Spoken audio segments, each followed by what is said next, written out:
York's very own muscle building coaches, Anthony Bevilacqua and Pete Kacharian, proudly present to you New York Muscle Radio.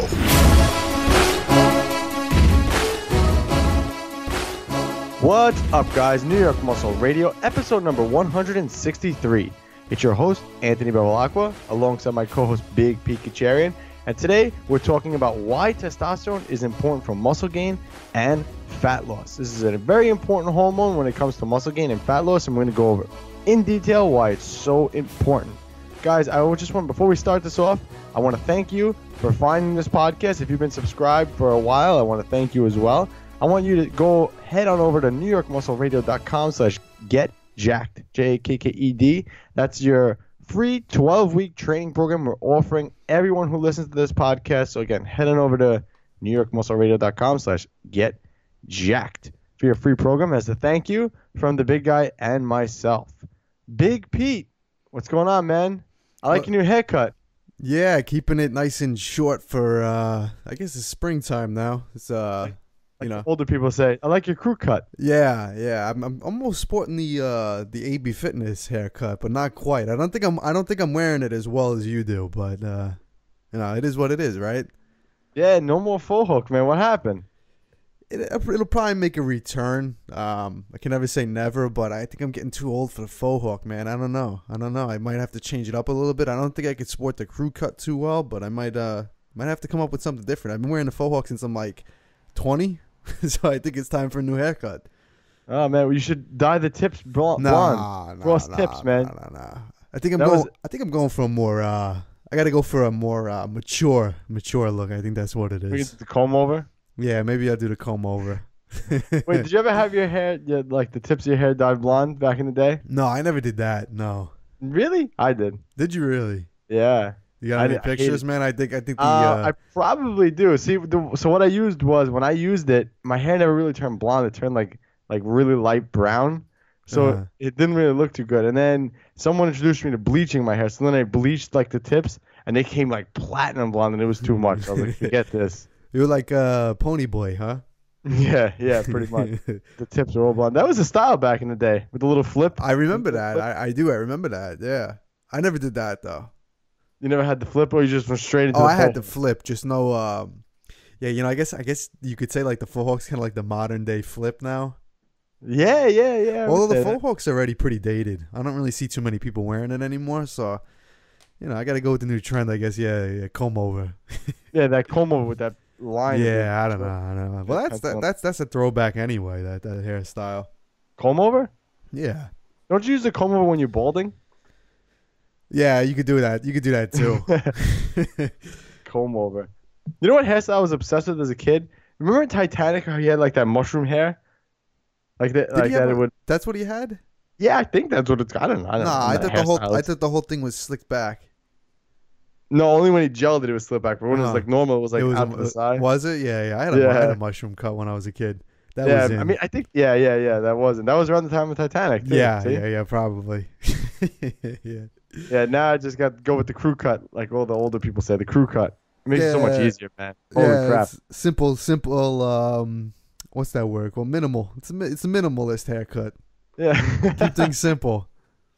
All right, guys. Today's topic is stemming from the question that we polled in our Facebook group. We actually put this question up because we had two ideas for a program we were going to come out with. We were going to come out with either Fitness Over 40 program, which was basically a program and anything that has to do if you're over 40, we'll come out with a whole program about that. Or we put out a series maximizing testosterone, and you guys selected maximizing testosterone. So we're kind of going to go through this process with you. You know, we created the other programs, the ARM program, the New York Strong program, and we kind of didn't leave you guys. We didn't include you guys in that. We just kind of made it and put it out there for you guys.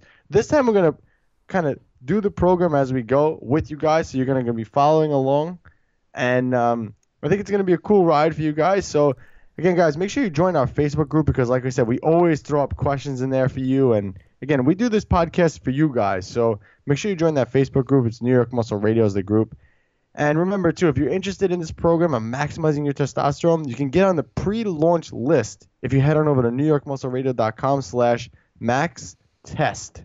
And that will put you on the pre-launch list, and you'll find out when this program is going to be released. But this program, I'm so excited for this because, not that I suffer from freaking low testosterone, but my testosterone happens to be on the lower end. So for me, this is something that I've been doing ever since I got my blood work. So I'm so excited to finally share that with you guys and learn how I boosted mine up and trying to catch the crew cut guy over here with his 800 level test naturally.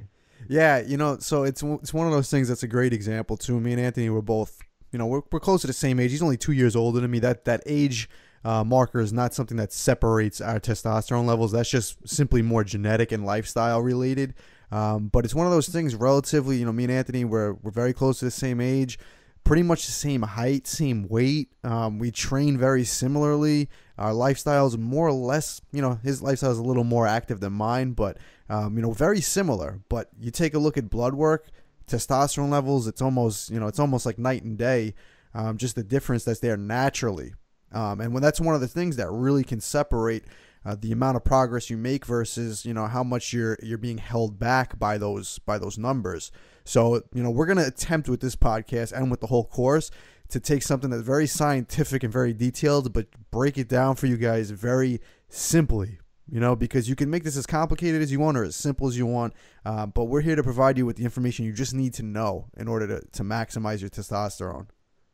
Yeah. And, results will speak for themselves because I know that with the guidance that we're going to be giving you guys, you could really raise up that testosterone and maximize it to the fullest. I mean, I may never achieve an 800 level testosterone like my co-host here, but even if I boost my testosterone, 100 points, that's still 100 points more than it was. So that's going to lead to more muscle gain and better fat loss. So that's why I'm just excited for this. So again, guys, head on over to newyorkmuscleradio.com/maxtest and get on that pre-launch list, and we'll keep you guys in the loop. But again, make sure you're part of our Facebook community. With New York Muscle Radio, we're trying to build a whole community here. We're not just a podcast spewing out information. We want to interact with you guys as much as possible, and we do that on either our emails or in our Facebook group. So again, make sure you head on over there and sign up for that.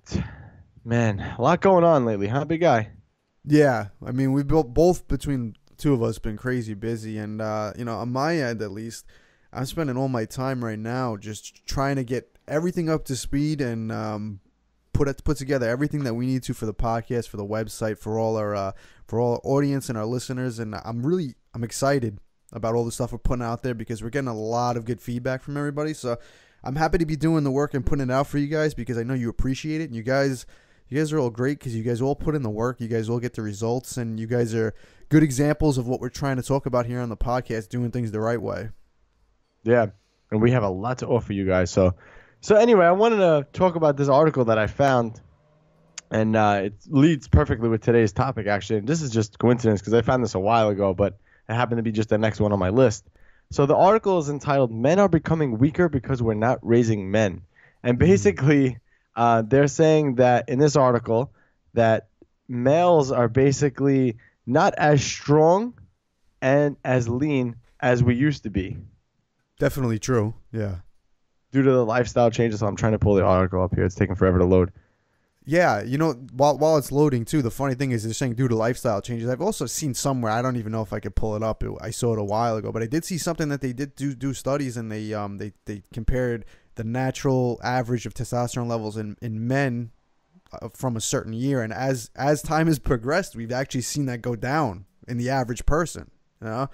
So it's interesting. A lot of it's related to not only, it might not be like you're saying from the article, it could be lifestyle related, but also in turn, the lower testosterone could be from lifestyle factors as well. So it's true on both ends.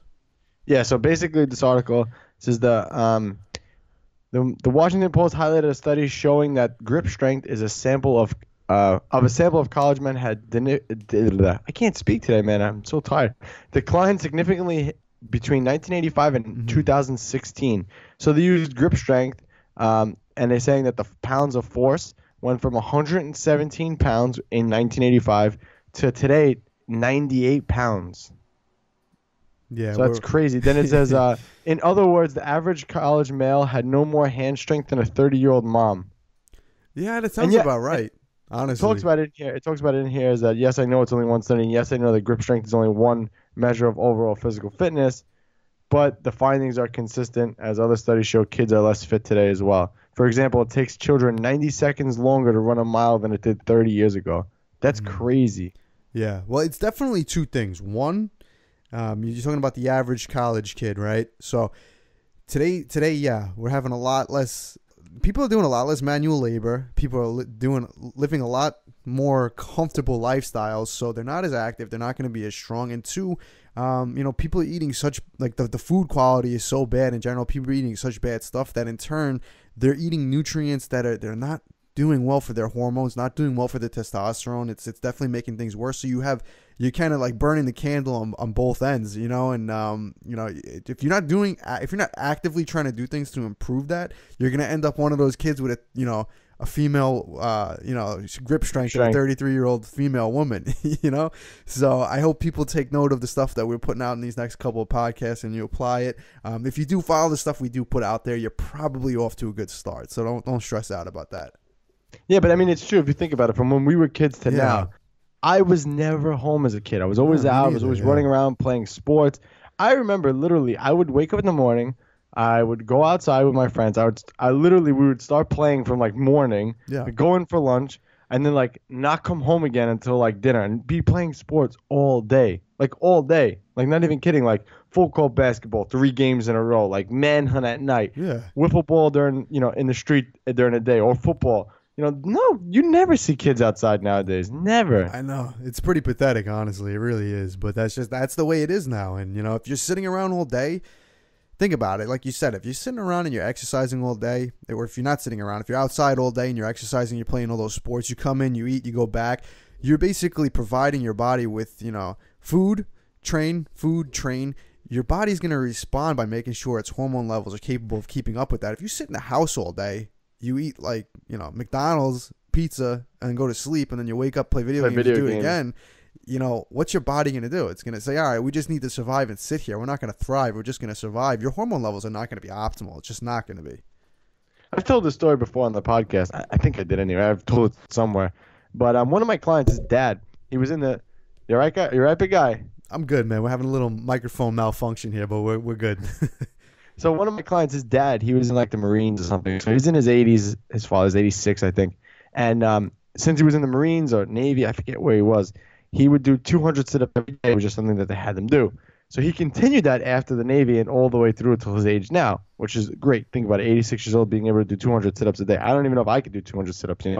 So 86 years old doing the sit-ups. He goes for like an MRI.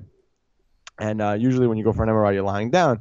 So test is over. The nurse attendant comes out to help him up, and he just like springs up, and the nurse attendant was like, wow, I can't believe that you were able to do that. And he goes, well, it's because of my 200 sit-ups every day. And he explained the story to the woman. And I truly believe that it's like when you have muscle that you've built over time and just being consistent and being active, your body will continue to be active as long as you do that. As soon as you stop, that's it. You ever notice how people, they work their whole lives, manual labor jobs, whatever, retire, and then are sick within 10 years and done? Mm-hmm. That's because when they retire, they literally sit down all day and don't do anything. That's the worst thing we could do for ourselves, is just sit all day. And as a society, we're getting so lazy, and it's bad. It's really, really bad. So, again, guys, we put out this stuff in this podcast, not just to build muscle and get stronger, because obviously that's the goal, and be leaner, but you won't want to be able to do this forever. You don't want to be doing this for 6 months, a year, 2 years, and then that's it. You have to do fitness is something like brushing your teeth. You have to do it every day. If you don't brush your teeth every day, teeth rot out. Yeah, it all comes down to a lifestyle. If you want to look at people with the most optimal health, look at their lifestyle. That's all. It's every single time. If you look at somebody, their blood work is great. Look at their lifestyle. They're generally active people. They probably eat healthy diets. And they're not sitting in the house all day doing nothing. You look at those people, take a look at their blood work. A lot of times you'll see a lot of issues. Mm-hmm. I mean, it's funny. One of my good friends, actually, my best friend, and not Pete, guys. I do hang out with people other than Pete. Mm-hmm. He's really heavy, actually. He's like 350. I know he's my friend. He's 350. I know, but I've tried. And you can only lead the horse to water. You can't make it drink. So he actually gets his blood work done pretty regularly. And believe it or not, he has issues, obviously, like diabetes. I think his cholesterol is high. And other stupid illnesses, but like he had like his heart checked and everything was fine with that, and surprisingly he was pretty healthy considering his weight. Like on paper, you wouldn't think he was as heavy as he was, right? But I'm convinced that that's just because of the amount of muscle that he has in his frame. I mean, you know who I'm talking about, Pete. So you know he has significantly more muscle than the average lazy person. Right, but that goes back to exactly what I was saying, because he's not sitting in the house all day doing nothing. He's still an active person. Yeah, he's carrying a lot of weight on his frame, but at the same time, he's still active. He's telling his body to move. You know, he's not sitting in the house all day, like I said, playing video games doing nothing. Well, I'm sure on his off days that's what he's doing. I mean, listen, that's all right. As long as it's always about putting the right amount of balance. Him and you probably go on the same websites at night, man. Probably, but I don't know. Maybe we'll talk. You guys can compare websites. Yeah, maybe. But it just goes to show you. I mean, as a kid, me and him grew up together. We were so active, and we obviously we did the same thing. So he would play basketball with me, football. We would do all these things all day, and he was always significantly heavier than me, but he just had so much more muscle. So this is why muscle is so important. All these hormones, optimizing everything is so important, because we want to be able to do this in our ripe old ages. We don't want to just be couch potatoes. Isn't that? I think that's that sense right there. That's what it is, guys. So, I mean, if you're trying to optimize your hormone levels and optimize your health, that's the number one thing. You got to look at, like I keep saying it, and that's probably the theme of this, lifestyle. So we're gonna talk about that too, because it's a lot that goes into it. Like I said, exercise is one part of it, nutrition is one part of it. What you do in your day-to-day routine is what it is. Your sleep, everything, stress, all that stuff. So there's no one quick fix for any of this. You got to look at your whole lifestyle. You got to live a healthy lifestyle, and you live a long life. That's how it is. Yeah, couldn't agree more.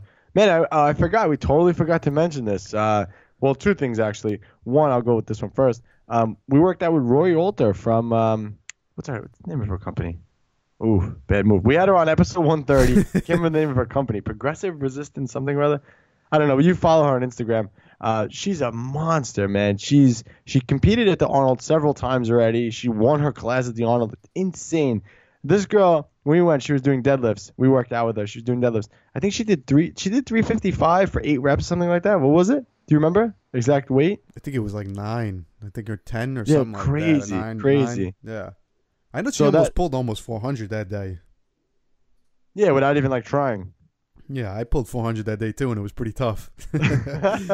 but no, in all seriousness, she actually helped me with my deadlift form. She tweaked a few things and really made a big improvement, especially how I felt pulling them, because deadlifts are one of those things where I always get little aches and pains and just don't feel as comfortable with it as I do with other movements.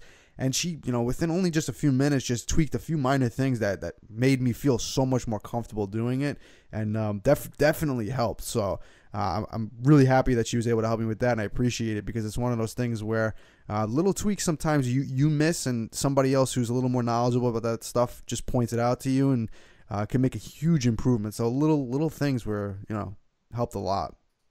Yeah, her company is called Pro Rehab Strength.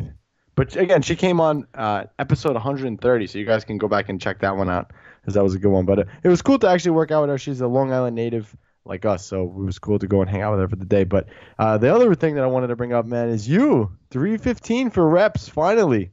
Yeah, I'm still not at your level yet. On bench. I'm bench. Yeah, that 315 on squats and deadlifts came a long time ago. Yeah. How old are you? 13? When did I hit it on 315 for the first time? Probably 14, something like that. No, now tell the truth, so everyone thinks that you're, squatting. What, squatting? Yeah.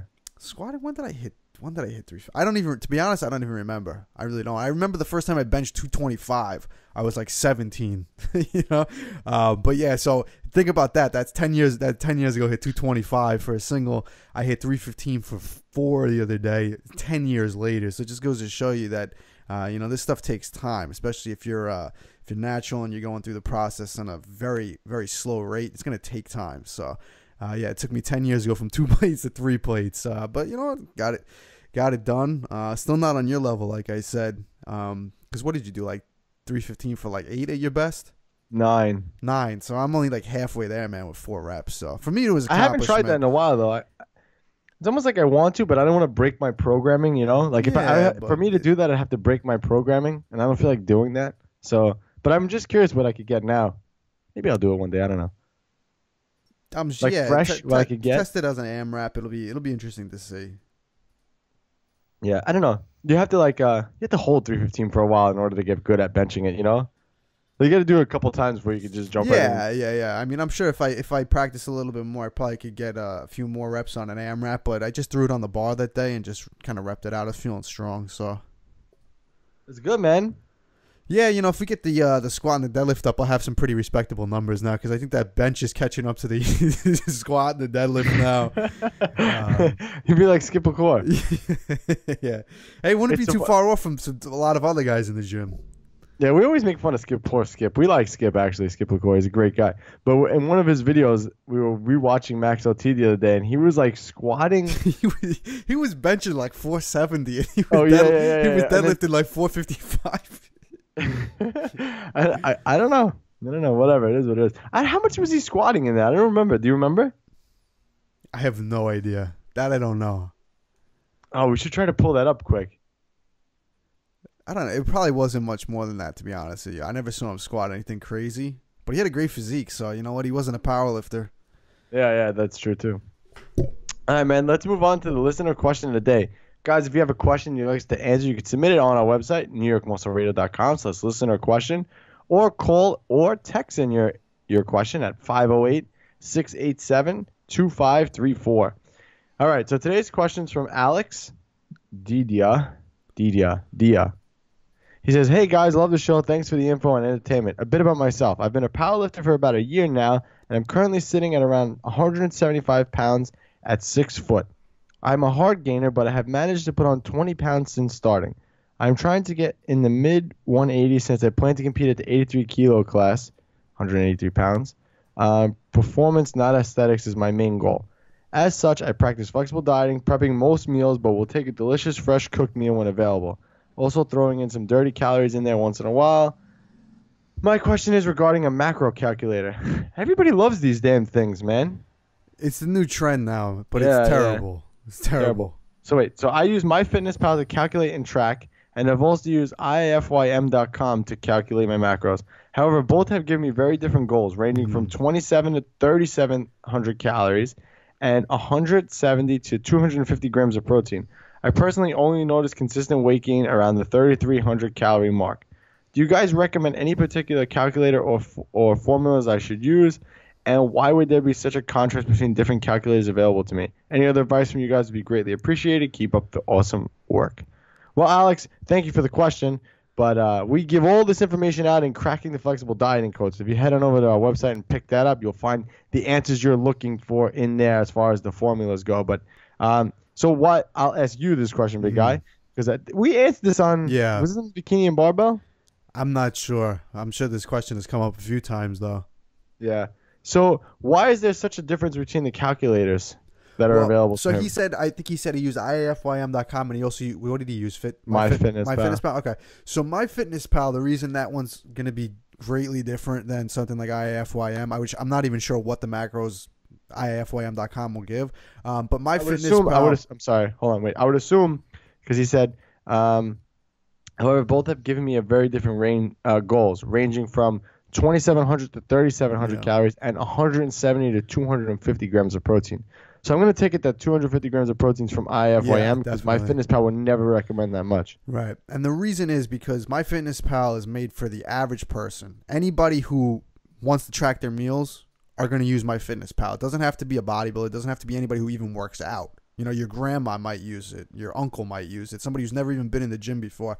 So those nutritional guidelines are going to be for the average person. Now, somebody who steps in the gym and works out with weights, instantly their protein intake is going to be higher. Their protein requirements should be a lot higher. If you're trying to put muscle on, if you're trying to put strength on, you're going to need more protein. So that's why I always tell, and I said this, it must have been it might even been the last podcast. When anybody starts using MyFitnessPal for the first time, I say never use the recommendations they give you in that because they're not going to be accurate for you. They're just not going to be. They're not going to be optimal. IFYM, I couldn't recommend to use it or not to use it because I don't know exactly what it would. I've never used it before. But I can tell you this. Don't go with MyFitness. I use MyFitnessPal, but I never use the recommendations in there because the protein requirements are going to be too low. Just the ratio of carbs and fats are not going to be. So that's why you'll get such a big difference because one of them is geared towards building muscle and getting stronger. The other one is just geared towards the average person. So what the exact number is, you're going to have to figure that out based on your body, your goals, and what you respond to. And like Anthony said, that is all in Cracking the Flexible Dieting Code, so you can find that out there. But it'll also ultimately come down to trial, and experimentation. Yeah. Again, I hate these things. I used to use all these calculators too, and they're just a horrible reference. An easy, quick way. I mean, we explained this in Cracked and Flexible Dieting Code, but a quick way to figure out what macros work for you. Literally, just input what you're eating for 3 days and take the averages from that, and that's a good like starting reference point that you could use just to start with. And then if you need to gain weight, up the calories. If you need to lose weight, lower the calories. I mean, that's the best piece of advice that I could give you as far as that goes. But yeah, the calculators suck because, again, they don't take in anything into consideration. That's why I don't understand why these things are even around. They're just lead magnets. That's all what they are. Yeah, absolutely. It's just a generic formula, but we're not generic. Everybody's different, and everyone's going to have different requirements. My like I said earlier, me and Anthony, we have very similar stats. Our macros are going to vary depending on our goals, and even if our goals are the same, they're not going to be identical all the time. So we're going to have differences in there. It is kind of funny though, because our hormone levels are totally different, but we do kind of diet on the same macros. And I do require more calories than you when I bulk, but yeah, that's kind of weird, huh? I'd like no correlation between the two. Right, because there's a lot more that goes into it than just nutrition. That's always one aspect of it, Yeah. Genetics play a role, lifestyle plays a role, age plays a role. I mean, although like I said, we're pretty similar. At 2 years, we can't really consider that a different age, but everything they're all factors in there. So based on that too, his body genetically sits at a certain hormone profile compared to mine. So what you put into it is going to respond. It's going to respond differently in his body than it is in mine. Even though we're pretty much close to the same age, train the same way, same weight, his hormone profile is a little bit different than mine just based on his genetics. So his nutrients have to be a little bit different than mine as well. Yeah. Plus, I'm a lot more handsome. Well, that goes into many of those factors too. You gotta get the lifestyle, the genetics. You thank the 100% Italian genes for that. I only get about 50% working on mine. Yeah, and that's all in your faux hawk. So. Yeah, well, no more, right? I know. Now you just lost your signature item, man. Yeah, I lost all my good looks, and it was in my hair. Hey, Ma, the hair. He hits me in my hair. What was that? What was that on? I spent a lot of time on my head. He hits it. Yeah. What movie was that? What the hell's the name of it? I can't think of it. That was John Travolta in. Yeah, what movie was that? Saturday Night Fever. Yeah. One pork chop. One. Hey, Frank! It's disgusting, right? Sick. We just washed the hair. Yeah. I work on my hair a long time, and you hit it. He hits my hair. Take care of his hair. I might take a walk. He hits my hair. That's a great Dude, movie. he got freaking old, man. I was Grease was on TV the other day, and he was so young there, and he's so old now. It makes me so depressed to age. You know what? He looks terrible, man. What's that called? The O.J. Simpson show. Oh yeah, as the lawyer's name. I like that O.J. show. Actually, That was a great show. That was a great show. But I mean, he had to play the obviously he was playing the role, so they made him look different. But just looking at him and able Shapiro, to play, yeah, just able to play that role. I'm like, this is not the same John Travolta, I know, it's so true. Do you want to get the results you've always dreamed of? Do you want coaches that genuinely care, are professional, and get back to you in a timely manner? Do you want to be stronger, healthier, and look better naked? Then let me tell you, New York Muscle Radio is definitely your answer. Since working with them, I can hardly believe the results. They coached me through a post-contest reverse diet and all the way through to an off-season strength program. These two fitness geniuses have pushed me outside of my comfort zone, and in the process, I have been able to make big jumps on all of my major lifts. In 14 weeks, I added 100 pounds to my powerlifting total and smashed my first meet. Since working with them, I've added 55 pounds to my squat, 50 pounds to my deadlift, and 20 pounds to my bench press. And in 12 weeks, I dropped over 10 pounds of body fat and added over 20 pounds to all my lifts. I have never had as amazing of glutes as I have training with them. So I can say, no matter what your goals are, you're guaranteed to be stronger, healthier, and let's face it, better looking if Pete and Anthony are your coaches. So if you are tuning in to listen and learn from the huge array of knowledge these two have, or if you want to hire them as your coaches, you will not be disappointed. New York Muscle Radio is the best in the business. You heard it from our New York Muscle Radio clients. Do you want to join our team and reach your fitness goals? Visit NewYorkMuscleRadio.com for all our coaching programs. But I'll tell you what, when I'm done, my biceps are humongous. Humongous. Like that, bang! My name is Anthony Bevilacqua, and I'm the host of New York Muscle Radio podcast. My arms have been a weak point for years. When I started training, my arms measured 11 inches. Even after many years of hardcore training, nothing would get them to grow. With the help of my co-host, Big Pete, we set out on a mission to gain 1 solid inch to my arms in 12 weeks. In the greatest experiment of all. 12 weeks later, this program finally helped me get 18-inch arms.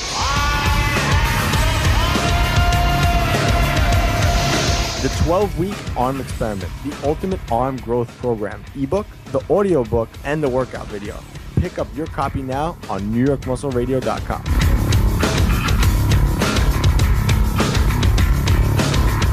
Hey, great coffee. Doesn't it taste good as fresh perk? Better. Better than those girls make at the office? Honey, their coffee can't hold a candle to yours.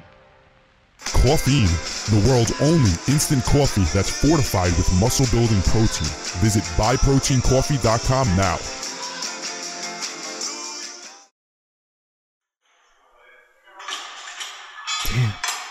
Nice, Pete. What? I saw you checking out that girl's butt. What? I was just checking out her yoga pants. Pete. I was thinking you'd look really good in yoga pants. Uh-huh. I was like trying to check out what brand it was. Like I was looking at her form on deadlifts. They were all messed up. Do you think she has a nicer butt than me? Well, it definitely doesn't look like a pancake. Did you just call my butt a pancake? Well, I mean... What can I do? You gotta try New York Muscle Radio's Glutylicious program. Glutylicious? Yeah, you'll finally get a celebrity booty, like all the other girls following the program. Fine, I'll do it. But don't get jealous when other guys check out my glutylicious ass.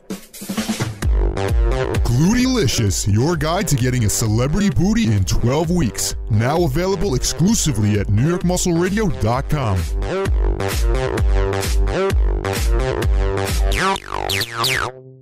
What's up, New York Muscle Radio listeners? It's your co-host, Big Pete Kacharian, and I'm glad you're all listening. Put down that tilapia and asparagus. Learn how to get bigger, stronger, and leaner eating what you want.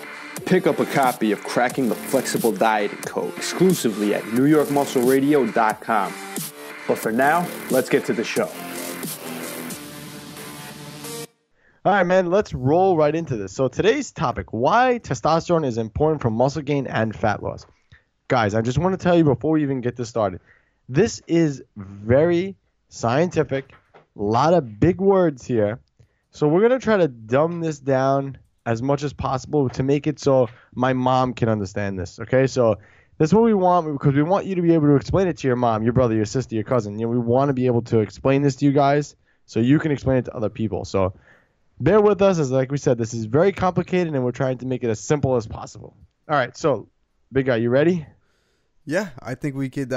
Like you said, we're gonna keep this simple for you guys because we're not gonna try and compete with all the quote unquote nerds, the science nerds we have in our industry. Because if they want to show off the science skills. That wasn't. Wait, hold on, time out. That wasn't a dig at the bodybuilding nerds. No, guys. no, that wasn't. I actually meant like they're not actually nerds when I say science nerds. I mean like the actual guys who are like science nerds. Like they'll they want to give a college lecture and show their smarts. Yeah, like we don't do that here. So yeah, we're gonna get the point across without doing all that. That's what Anthony said. So yeah, basically those guys have 14-inch arms and explaining this stuff. We both have 18-inch plus arms, and we're gonna explain this to you. Guys, so today we're gonna do a dissertation on testosterone. You know, like we're not doing that here. Yeah, only simple words, guys. We're gonna teach you about testosterone today. Right. See, why do I have to say those? That's what I'm trying to say. I don't like. What's the sense of saying that? We're gonna teach you about testosterone. Or we're gonna have a dissertation today on testosterone. Really? Fucking idiots. This industry's fucked, man. That's why I'm not trying to compete with those guys. They will beat me in the nerdiness department. Yes, but we're gonna keep it simple for you guys.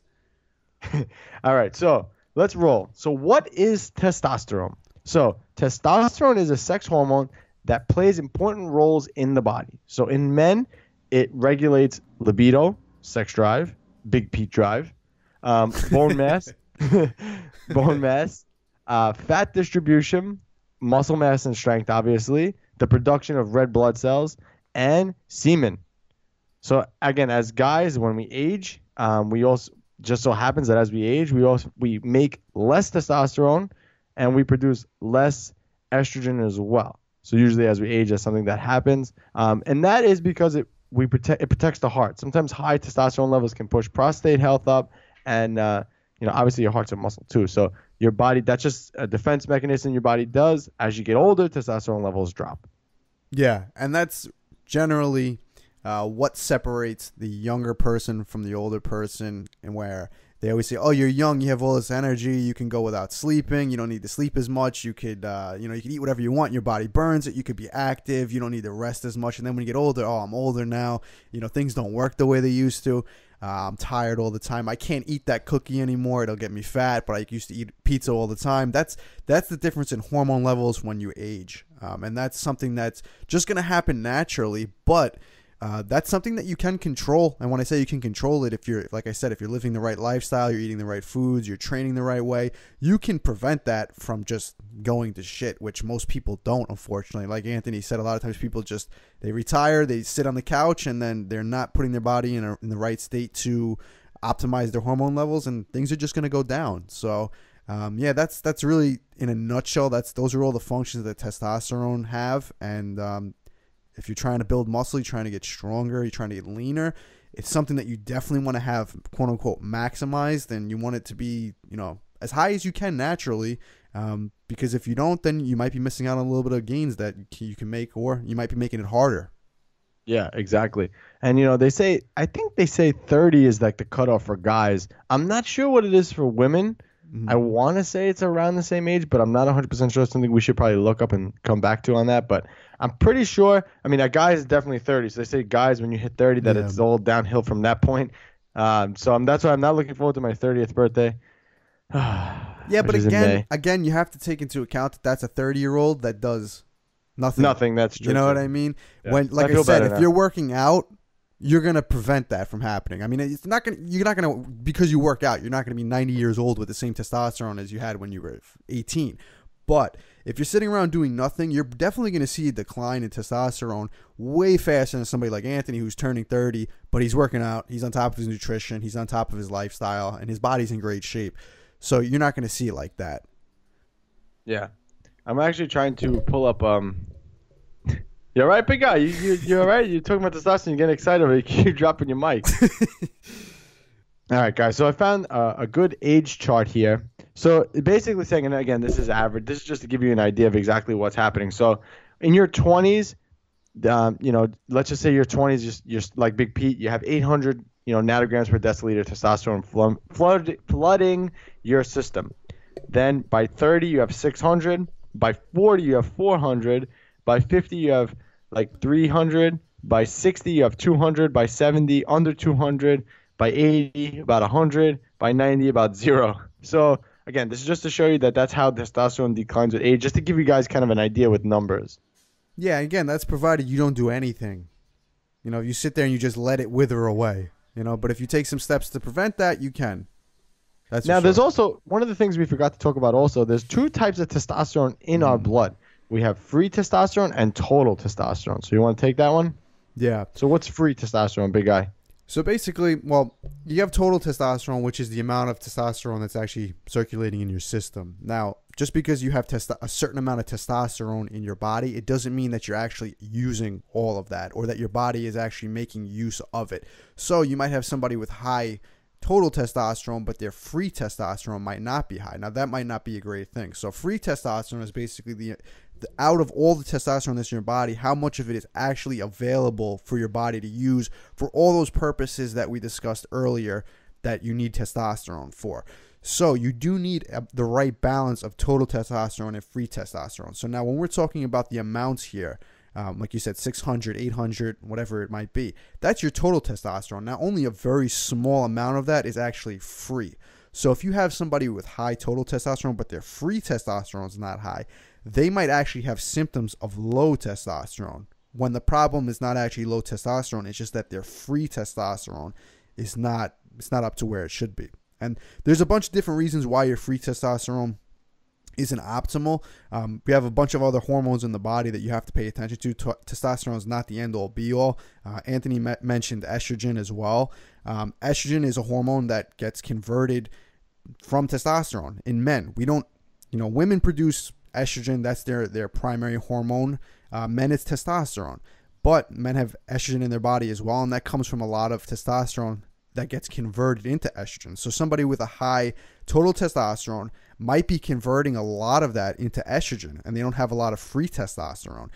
There's also SHBG, which is the sex hormone binding globulin, which that's pretty much in your body to take up some of that total testosterone so you don't have so much free circulating in your body, and that could be another problem. If that hormone is too high, you could have high testosterone, you could have high SHBG, and you could have high estrogen. Now your free testosterone might not be as high. So that's another thing too, and I mean, we could get really deep into that, but that's the difference between high testosterone, total testosterone, and free testosterone. So you have to be aware of both of them. Now, wait, I remember now. Off our blood work results. Yes. So your testosterone levels were higher than mine, but wasn't our freeze similar? Very interesting. Yeah. Or mine was higher. I forget what it was. So if we go back at this time, Anthony's blood work, his total testosterone, I want to say it was somewhere around 350, which is right on the low end of normal. Still considered normal, but not optimal. Mine was about 800, right? So two completely different readings on total testosterone. Now, free testosterone, we were almost identical. Like we were somewhere, I think we were both right around 100, more or less. Anthony's might have been slightly higher, slightly lower. But if you look at the ratio now, Anthony's total testosterone was only about 350, but free was at 100. Now, mine was like 3 times the amount of his almost, 2-3 times. It was at 800 total, but free, we had almost identical. So the amount that was actually circulating in our system that was usable for all the processes that we talked about earlier ended up being almost the same, although my body was producing so much more of it. So what's going on there? My SHBG, my sex hormone binding globulin, was a lot higher than Anthony's. It was actually higher than normal, which was eating up a lot of that free testosterone. It was stopping a lot of it from being available. And my estrogen was actually higher than Anthony's too, and that just comes with the territory of having a lot of testosterone in your body. A lot of it tends to convert to estrogen. So in the end, our body was kind of, sitting around the same with free testosterone, but mine had the ability to produce a lot more had it been needed. Yeah. This is just interesting just to go to show you guys that, your testosterone can be written low, but if your free testosterone is higher, that means you're utilizing more of it. Right. So you got to keep that in mind. So in my case, in both of our cases, if we were to right now both try to optimize our testosterone, we'd be going about it in 2 completely different ways. So now mine, like I said, I'm producing a ton of testosterone, plenty, enough is needed to be optimal, but my body's not using, it's not using it properly. Well, I shouldn't say it's not using it properly. It's not maximizing it. So I would want to lower my SHBG. I would want to lower the conversion to estrogen. And what that would do is that would free up a lot more free testosterone. So my free testosterone as a result would go up because I have very high total testosterone. So now Anthony, he actually has a decent amount of free testosterone based on the amount of total he has. But his total could be a lot higher. So he wants to take steps to increase his total testosterone, and that'll increase his free testosterone as well. Mm-hmm. Yeah. So let's talk about how testosterone works in the body. So basically, testosterone is produced by the gonads or by the Liggett cells in the testicles in men and in the ovaries in women, which is actually kind of interesting. Although small quantity is also produced by the adrenal glands in both sexes. So to stimulate testosterone production, again, this is a very, very complex thing here. I'm going to try to simplify this as much as possible. The hypothalamus, which is in the brain, releases a substance to the pituitary gland, which is also in the brain, releases a substance to the pituitary gland known as the gonadotropin-releasing hormone, or GnRH. So this hormone, in turn, causes the gland to produce 2 other hormones, FSH, which is follicle-stimulating hormone, and LH, which is luteinizing hormone, and both are gonadotropids. Yeah. So basically, there's a lot going on there, but basically your brain is going to signal your body to produce testosterone through those hormones, luteinizing hormone, FSH, follicle stimulating hormone. And then what that does is it sends a signal from your brain to your testicles, and in men at least, it sends it there to produce testosterone, because that's where testosterone is produced. And then what happens is you do have a feedback loop in your body, like I said. So when you produce that high testosterone, it can convert into estrogen, it can get bound to SHBG, and then your body basically is always looking at that feedback. How high is estrogen? How high are these hormones? If that estrogen's high, the body senses there's a lot of testosterone in the body, and it won't produce a lot more. So that's why, like I said, it's a balance between everything. So if you produce a lot of testosterone, but a lot gets converted to estrogen, your body might not produce as much because it senses a lot of estrogen in the body. So there's always a constant feedback loop going on, and you have to be aware of these other hormones as well as testosterone to improve your testosterone. Sometimes it's not a problem of having low testosterone. It's having high other hormones such as estrogen, SHBG, other things like that. Yeah. One of the things, too, with our supplement Taxidrol, a lot of the studies that are out there on Taxidrol show that when they do take Taxidrol within 2 to 4 weeks, really luteinizing hormone gets turned on. So you're basically starting that feedback loop. So Taxidrol will turn on luteinizing hormone, which will help produce more testosterone in the system. So by taking something like Taxidrol, it's not testosterone. It's telling your body to produce more LH, and FSH in order to get these processes rolling. So it's like a big feedback loop, like Big Pete said. Exactly. So yeah, if you do improve those hormones in your body or increase them, then yeah, your body's going to say, okay, these hormones are higher, let's produce more testosterone. So your body's always trying to maintain homeostasis. You probably heard that so many times, and it does so by taking note of what hormones are high in the body at what times. So you have to always pay attention to that stuff. It's not always, okay, testosterone is low, how do we get it higher? You have to pay attention to all these hormones in your body to look at what's going on, because it's always trying to balance them. So a lot of times when one hormone gets too high, other hormones will either produce or they'll lower. So you have to pay attention to sometimes these other hormones, which might be throwing off your testosterone. It might not be a problem with your body producing testosterone. It might be these other hormones affecting your body, your body's ability to produce more, because the feedback is thrown off. Yeah. I would say like one of the most hormones that, especially for guys, is estrogen production. I mean, the higher the estrogen, usually that'll throw the loop off a lot too. I'm trying to think of other things that will throw that loop off. Cortisol as high well. Prolactin. Yeah, cortisol, high prolactin. Yeah, the biggest thing is probably for most, I'd say this just to give a very general answer, most guys that are suffering from lower testosterone, a lot of times it's an estrogen issue. And that's because like Anthony said, you're throwing off the feedback loop. So you got to look at it like this. A lot of times, like, you have to think about what causes high estrogen in the body, and a lot of it has to do with nutrition. A lot of it has to do with lifestyle. A lot of it has to do with the amount of body fat you have on you as well. All these things. So now if you take somebody who over the years doesn't take care of themselves, they're not eating properly, they're putting on excess body fat, they're eating terrible foods that are all raising estrogen in the body. They might have naturally had normal testosterone levels. Now they pretty much just maxed out the estrogen in their body. Their body is going to look at that and think, it's going to get tricked. It's going to be confused. It's going to think, okay, there's so much estrogen in the body. We must be producing enough testosterone that all of this is getting converted to estrogen. Let's stop producing as much testosterone. Now your body is going to slow down the production of testosterone, but the estrogen is still going to be high. So now you're going to have somebody who's got a totally off balance hormonal system, and they can't improve the testosterone. So most people think, okay, let me do things to improve my testosterone. But a lot of it actually has to do with, okay, let me lower my estrogen. So a lot of that has to do with, listen, you got to lose some body fat. You got to cut out all these bad foods that are raising estrogen in your body. You got to sleep more. You got to live a healthier lifestyle. So a lot of it's lowering these hormones. Yeah, guys. So hold on. One of the things, too, that I'm, again, trying to make this as simple as possible for you guys. So going back, we mentioned LH, which is luteinizing hormone, and FSH, which is the follicle stimulating hormone. So basically, like I said, it begins in the hypothalamus, okay? And then it releases GnRH, gonadotropin releasing hormone, okay? So then that tells the pituitary gland to produce those two other hormones, LH and FSH. So now what LH does, going back, I just want to make sure we reiterate this a little bit here. So LH then is in the nuts, okay, in your balls, guys, and that little fleshy patch down there. Yeah, in there. Yeah, they actually do something. Yeah. It actually takes cholesterol and turns it into testosterone. So that's like a good way to think about it. And then FSH, again, stimulating the semen in the balls. So basically that's what it is. So LH, this is going back to Taxidrol. So LH is really important because it converts cholesterol to testosterone.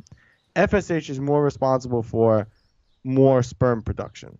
It's just kind of, I wanted to kind of give you guys a little bit more of an overlook on that. And just since we're talking about those other hormones that don't really get the attention that stuff like testosterone gets, to give you guys more of a practical example too. So if we're talking about myself and Anthony and our blood work too, so you guys already have an idea of what our blood work looks like.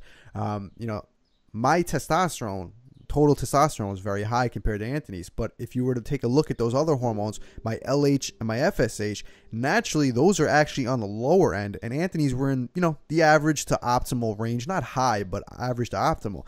And you got to take a look at that. Why would my LH and my FSH be a little bit on the lower side, and Anthony's being a little bit on the higher side than mine, yet my testosterone is so much higher? Again, it's all a balance. So because my testosterone is so high in my body's not going to produce as much LH and FSH because there's plenty of testosterone in the body. It's not sensing, okay, we need to produce more. So those are going to naturally go a little bit lower while there's a lot of testosterone circulating in my body. Now, if my body were to lower in testosterone, there will be a signal in my body, because it's going to try and maintain homeostasis, to produce more of it. But while there's a lot in my body, it's not going to have as much use for them. Now, Anthony's was pretty much, optimal, not perfect, but in the decent range, because his body's sensing there's not an overload of testosterone in here. Let's keep producing more of it to keep the levels up.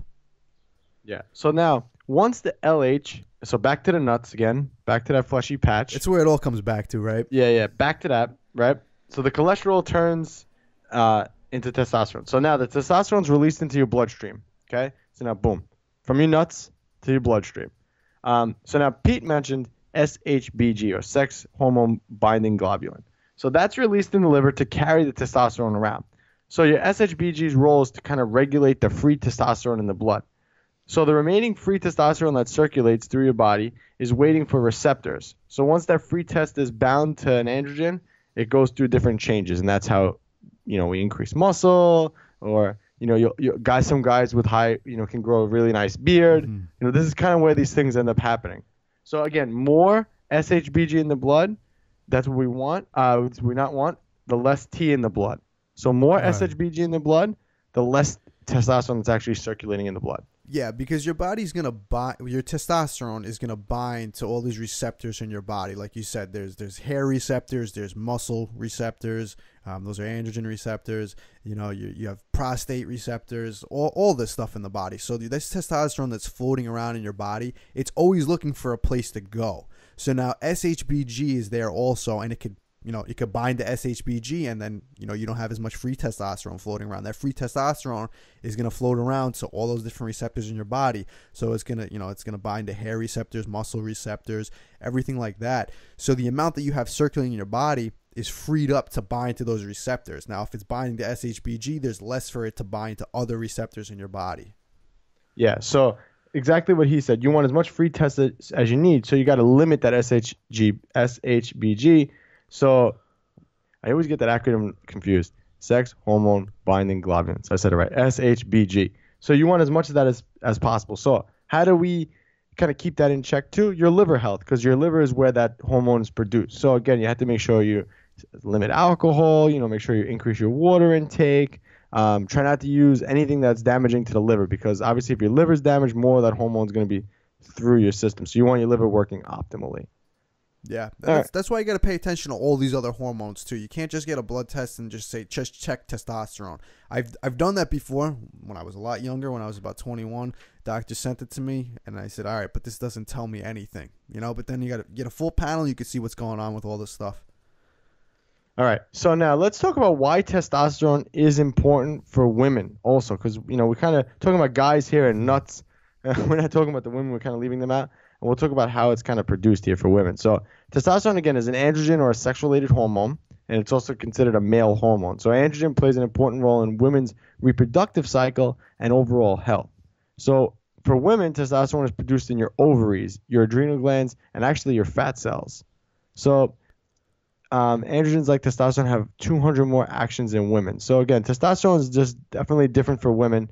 But too much testosterone in a woman will actually you'll get male-like features. This is why when you see like women bodybuilders who take testosterone, their face starts to change. They start to get body hair. They develop a little bit of like an Adam's apple. And actually, I guess we'll talk about this, right? We don't leave no stone unturned. Their clitoris actually becomes enlarged and hard. It's disgusting. Yeah. Not that I've seen that before, but from what I've read, it's disgusting. I heard from a friend. Yeah. Pete, tell the story. No. I've heard from a friend. I heard from a. No, I'm just kidding. But anyway, yeah. So that's a good point too, and just to help women understand this too. Again, it's all about a balance. So men, primary male hormone testosterone, we still have estrogen in our body. Women, same thing. Primary hormone estrogen, you still have testosterone in your body. And it's not about maximizing testosterone and minimizing. We do want to lower estrogen to the point where it's in a normal range, but you don't want low estrogen even as a male. And the same thing with women. You don't want low testosterone for women and high estrogen. It's all a balance. So for men, if you take testosterone high and estrogen way too low, you're going to get almost similar symptoms as having low testosterone because it's all a balance. So, there's some benefits to having higher estrogen for men. Same thing with women. Testosterone, you don't want to eliminate it completely. You want a certain, you want a normal range of testosterone in your body, because again, that balance is going to help you. It's going to help everything. It's going to help everything be in homeostasis, and like we mentioned before, all those other benefits to having testosterone in the body. Yeah. So let's talk about the benefits of having high testosterone. I mean, obviously we didn't cover this yet. Yeah. So I'm going to talk about the not basic ones first, and then we'll go into the basic ones. So one of the not fun fact actually. So benefits of having high testosterone is actually a less of a fat face. Testosterone controls the fat in the face actually. So one of the things when some people have my co-host, I think we could confirm this with you actually. So when someone has high SHBG, sex hormone binding globulin, right? Yes. I always get that one confused. I don't know why. I was going to put the other acronym there. But anyway, when guys have high that level, it's actually circulates through the blood and their face ends up a little bit more bloated. So when you have more testosterone, it's that you'll have less SHBG, and that'll lower that. Does that make sense? Yes, but the one thing too, you won't necessarily have lower SHBG with higher testosterone, because it's possible if your testosterone goes up, your SHBG will go up in turn too. But if that ratio is high in testosterone, low in SHBG, you will see that. And I naturally am one of those people that does hold a lot of water in my face. My face is always full. I've been contest lean, shredded. But if you look at my face in a t-shirt, I never have that sunken in face. Like there's always water. There's always a little bit of fat in my face.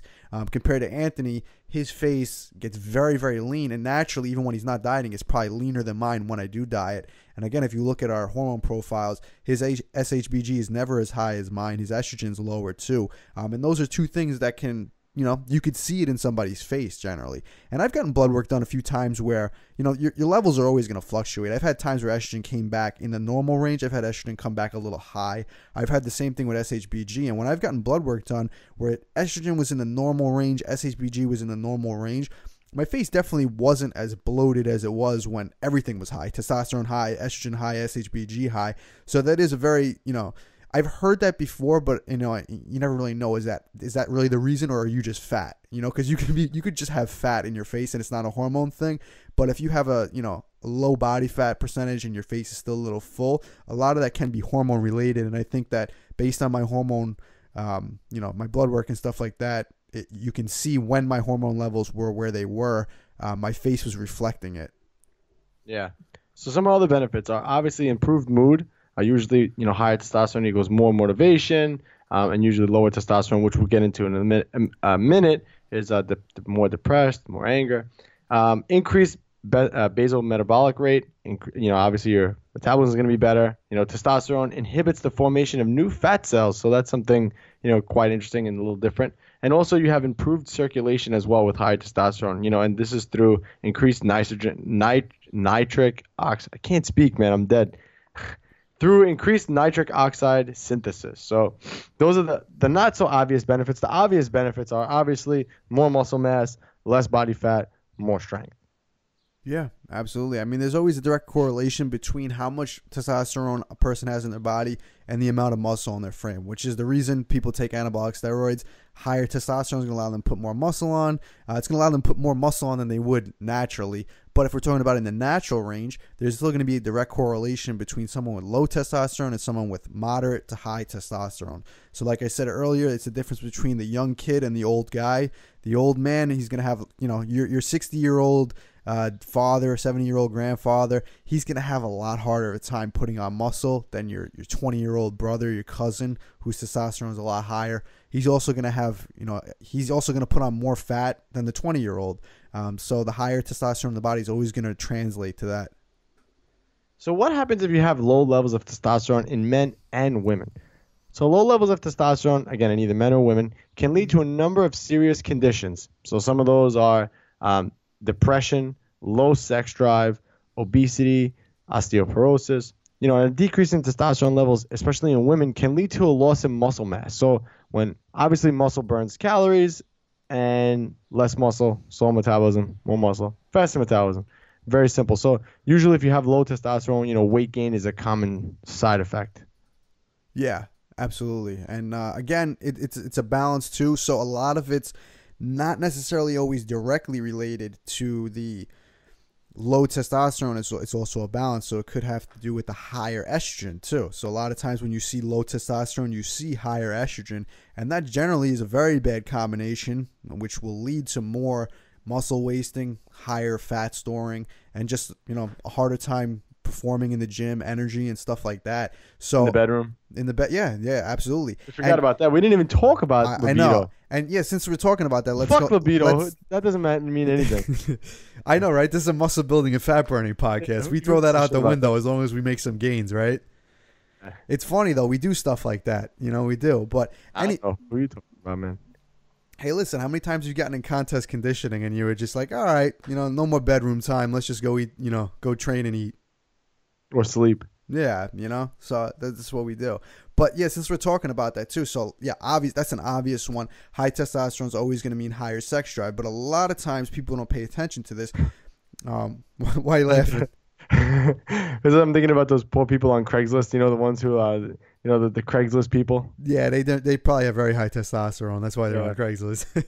But, so a lot of times, people will say, okay, sex drive is high, testosterone must be high, or sex drive is low, testosterone might, estrogen might be low. Again, it's a balance, and this is for men and women. A guy, if you take his estrogen way too low and his testosterone's high, if his estrogen gets way too low, he's going to lose his sex drive, even if his testosterone's high, because even estrogen plays a role in the sex drive.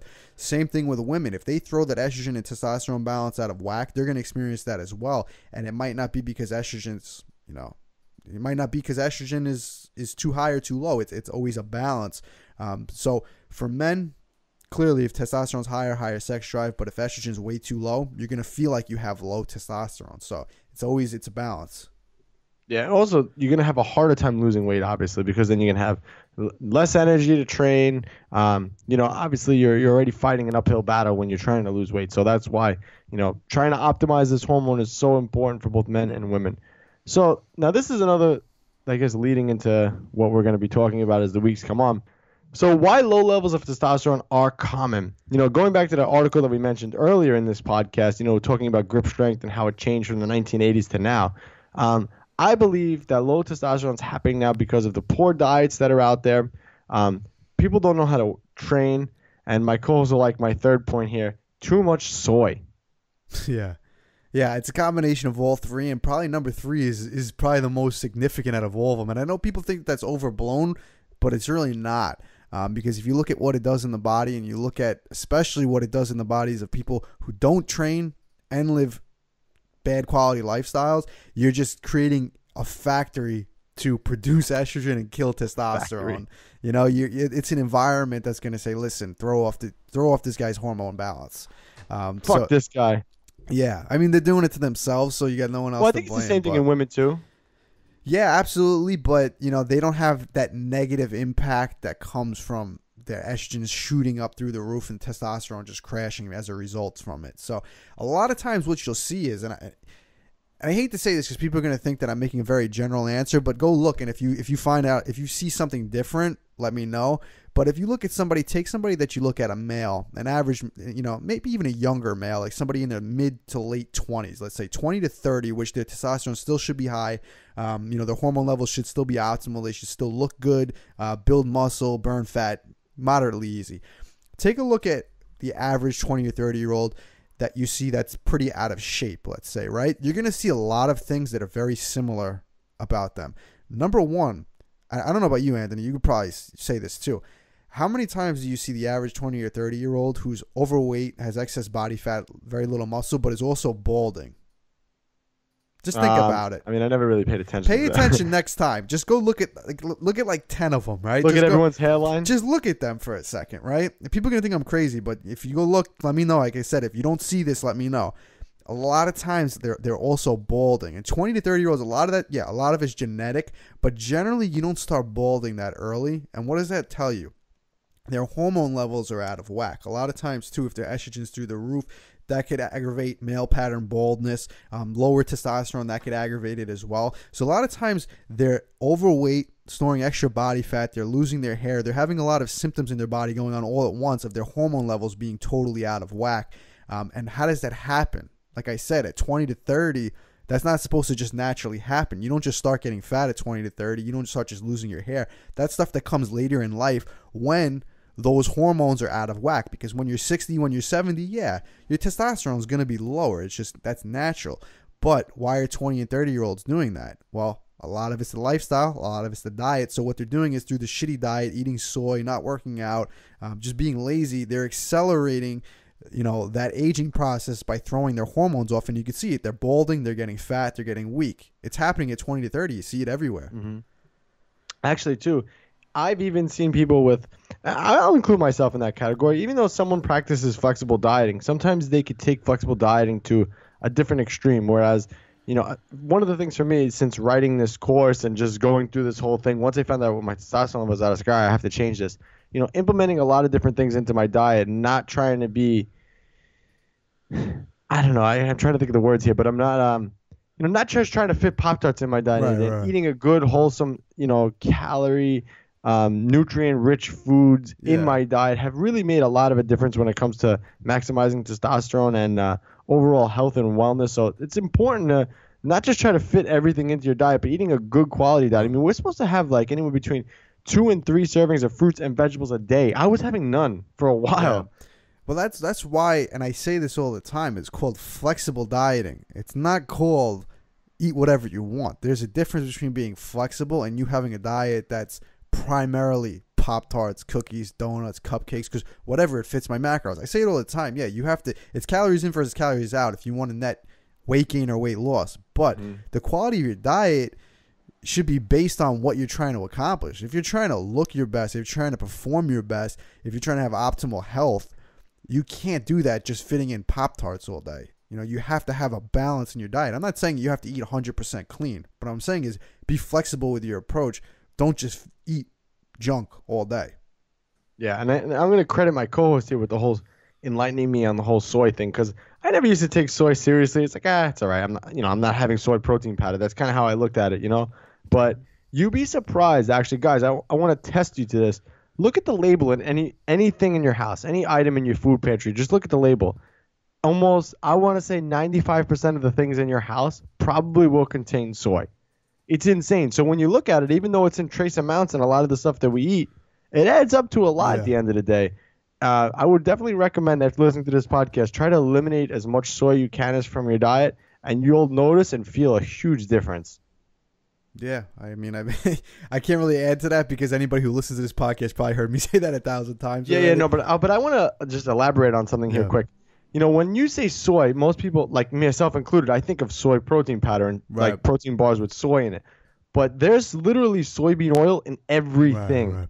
Everything. So, and like I said, you have to look at the label of everything, because a little bit here, a little bit there, a little bit here, a little bit there, it adds up. And you'd be surprised what your total soy intake is, at the end of the day, even though you're not getting any direct sources of soy. Right, because a lot of people will use soybean oil just as a filler. They'll use it to cook in. So even when you go out to eat at restaurants, a lot of times they'll cook in soybean oil. It's very inexpensive, and a lot of times you'll just see it listed as vegetable oil, and it might even say on it soybean and or canola oil. But most of the time it's always soybean oil. You'll see canola oil and stuff like that too, but they might just disguise it by saying vegetable oil, and they'll use a few different oils. It's cheap. It's the least expensive out of all of them, but it's also probably one of the worst for you. And it's gonna, it's definitely gonna do wonders for increasing estrogen and killing testosterone. So you want to stay away from it. Yeah. Also, guys, I mean, we mentioned this before in the last one too. Subway. Subway's fake chicken breast. I mean, you never know what you're going to get in your food. So, again, if I went to Subway and I had this and I had that and it all had soy in it, that shit adds up, man. Right. And you're doing that 7 days a week, and it's like you're having soy protein powder. Yeah. And the other thing, too, and this is what I hate, too, I see this all the time. You go to these places that sell, like, organic stuff or vegan stuff, and then if you look, and the whole purpose of, okay, I'm going to make, this is organic whatever, an organic cake or an organic whatever it is they're selling. It's because they're trying to promote health. But then when you look at the ingredients in there, it's organic soybean oil or whatever it is, or it's a vegan this, but it's a vegan thing with soybean oil or whatever it is. I mean, whatever reason you're following your diets, whatever reason you're following it. But any of these diets that are trying to promote health and they're putting stuff like that in there, you're better off having the non-organic olive oil or the non-organic butter even than the organic soybean oil, because it's still soybean oil. Yeah, actually, if we're going to talk about testosterone production, you're better off having the butter. Yeah, absolutely. That's actually the best out of all the ones I just stated. But, it's so funny, actually. And actually, it's just because I was looking for butter to buy butter, and I went to the store. I was just having to look through all the... I was like, let me see what else they have here. So I picked up, like, of course, Smart Balance, the ones that, like, have all these little fancy things. Soy. Every single one of them had soy. Yeah, it was crazy. It was insane. I couldn't believe it. I'm like, you got to be kidding me. It really is in everything. All that stuff, too. All that stuff. I even told you, man. You're using that, what is it? I believe it's not butter stuff? Yeah, the spray. It's all soybean oil. It's all soybean. Yeah, and it has 0 calories, right? Yeah, exactly. No, but I hardly use that. But I'm talking about real butter. Like, I'm talking about real butter. I'm not talking about a spray. But like, this is the actual butter. I know. I was surprised. An actual butter. Really? What is this? This is a milk product. Why is soy in there? Because it's a filler. That's the only reason they put it in anything. Yeah. It's insane. But people don't realize that. No one pays attention. Yeah, it's the anti-soy podcast. But yeah, guys, you have to definitely... I urge you to start looking at your labels. You'd be surprised. Like I said, butter. Butter is made from milk. Yeah, straight up milk. Why is there soy in there? Yeah. I don't know. Crazy. All right, guys. So don't forget to share this episode, with someone who may be trying to maximize their testosterone, someone who's trying to get an edge on their competition, or just someone looking to raise that testosterone, men and women. Be sure to share this episode with all of them. And also, guys, be sure to get on our pre-launch list for this program, NewYorkMuscleRadio.com/maxtest. And then head on over there, enter your email address, and we'll let you know as soon as we have updates on it. And what we're going to do in our group too, actually, is we're going to let you guys put the outline to the program in the group, and we want you guys to add and take away things you guys want and don't want, because again, we do all this for you guys, so we want to make sure that this program is going to suit your needs. So head on over to NewYorkMuscleRadio.com/maxtest. Be sure to join our Facebook group, facebook.com /group/New York Muscle Radio. I think that's the link. But all right, man, your turn. All right, guys, Pete and Anthony, New York Muscle Radio, and we're out. Enjoyed this episode of New York Muscle Radio? Make sure to hit that subscribe button, leave us a 5-star review, and be sure to follow us on Facebook, New York Muscle Radio.